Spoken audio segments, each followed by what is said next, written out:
So ever since the Ford Maverick came out, there is one model I was hoping we were going to get, but we haven't up till this point. Now we got the FX4, we got the Tremor. I mean, it is a truck. We're going to get off-road models. I like off-roading. I like trucks. All that's fine with me. But I wanted an ST model. I wanted a street performance truck. We finally got one, but it's not what I was hoping for. It's actually a bit of a fail in my eyes, so I want your thoughts on this. And it's not the ST. They're actually calling it the Ford Lobo. So I don't know where they come up with that crazy name, but they did. Now, let's start with the looks first, because this is the best part for me. I think the looks of this truck are really nice. Now, for 2025, the Maverick got a full front end redesign. We got new fascia, we got new headlights, new grille, and because this one is the sport truck model, the lower air dam has a bit of a sportier look, of course. Now, the first thing you'll probably notice is that everything is paint matched. There's no black cladding anywhere. The front bumper and the rear bumpers are all paint matched. And the roof is black.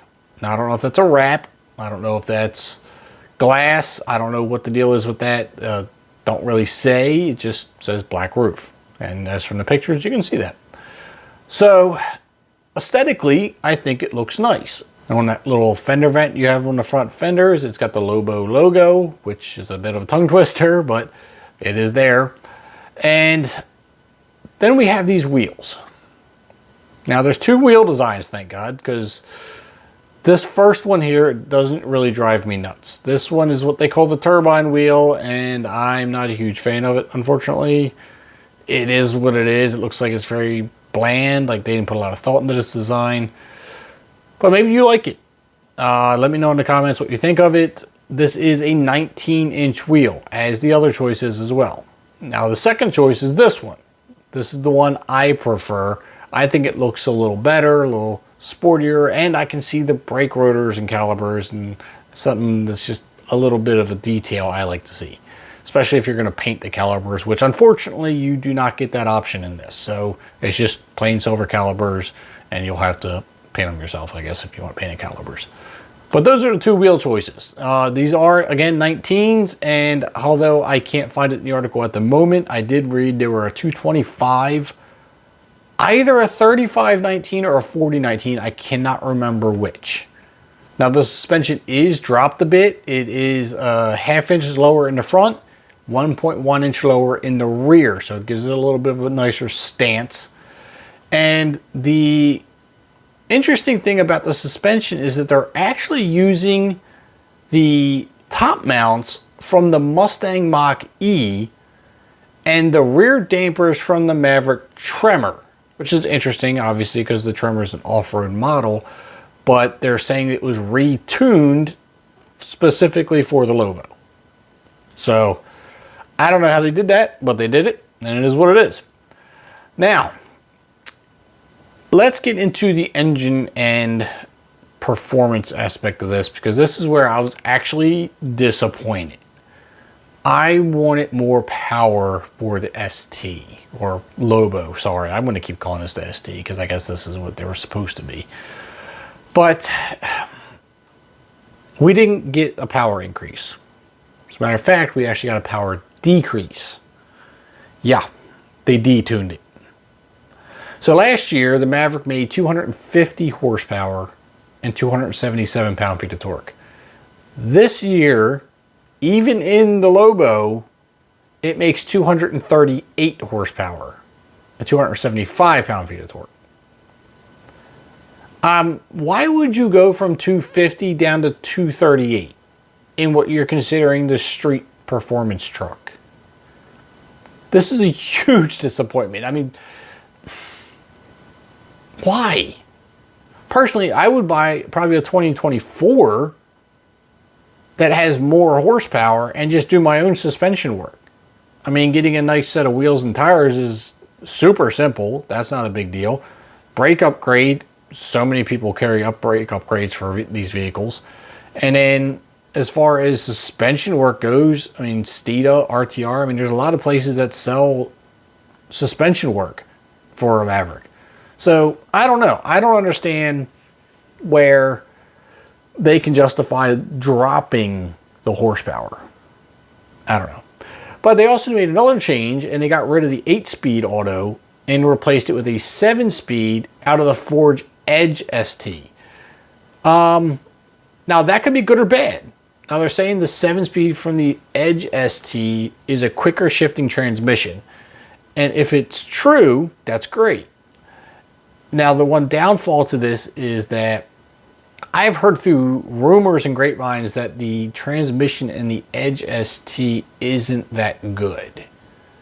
Now it might be better than the 8-speed, but overall I've heard people complain about their Edge ST's performance due to the transmission. But I don't have experience in that area. If you have an Edge ST or know someone who does, maybe you could chime in the comments and let us know your thoughts on the transmission. Now it's also saying it gets a twin clutch drive unit from the Bronco Sport. I honestly have no idea what that is. I'm not even going to pretend that I have any clue what that means. Because, I mean, we know it's all-wheel drive. Does that push more power to the rear? I mean, how does that work? It does have a torque vectoring system. It does state that in here about adding or keeping or whatever a torque vectoring system in the Lobo. But I don't know anything about the twin clutch drive for the Bronco Sport. Now, as far as drive modes are concerned, they did add one to the Lobo, and it actually gets its own drive mode. So when you go selecting, you will see the Lobo drive mode. Now they say that is actually intended for, quote, closed courses. Yeah, because we're going to listen to that. Now they say it increases the torque to the outside wheel and reduces traction control, which should help the Lobo get sideways when conditions allow. Well, there you go. That's what that means. So I don't know, again, if that means they're doing that by way of moving some more torque to the rear or eliminating the torque from the inside wheel. Who knows? But let's talk the inside now. The Lobo actually gets its very own interior. Now, what you see here in the color combinations of this is very specific to the Lobo. You're not going to get it in any other model. And I think it looks great. It's got this nice blue accent. It's got blue and gray everywhere. And I think it's a beautiful looking blue color. The gray on the dash is a really nice accent. And the stitching everywhere, on the seats and everywhere else, on the doors, it's grabber blue with electric lime stitching. And I think it looks phenomenal. You also got grabber blue accents in the vents. You'll get all these same colors throughout the entire interior. Looks awesome. It's got the Lobo logo, again my tongue twister phrase there, Lobo logo embroidered into the seats, and I think just it looks great. I think this is phenomenal looking interior. I do think it was a good idea to keep it specific to this model. Gives it a little bit more uniqueness, but that's about it. All right, so now I'm sure you're asking, how much do they want for this Lobo street truck? Well, there's two variations. Standard version and a high version. The standard version comes in at $36,595. I think that's a lot of money for a street truck.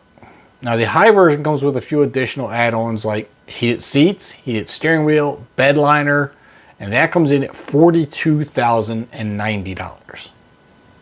Round that one up, $42,100.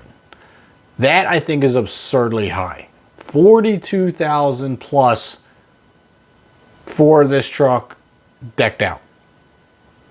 I personally wouldn't pay that kind of money for this. But I would love, obviously, your thoughts on this. What are your thoughts on the whole truck in general? Is there anything you like, what you don't like? Pricing? Throw your comments down below. Make sure you hit that like and subscribe button on your way out if you haven't already. And I'll see you in the next upload.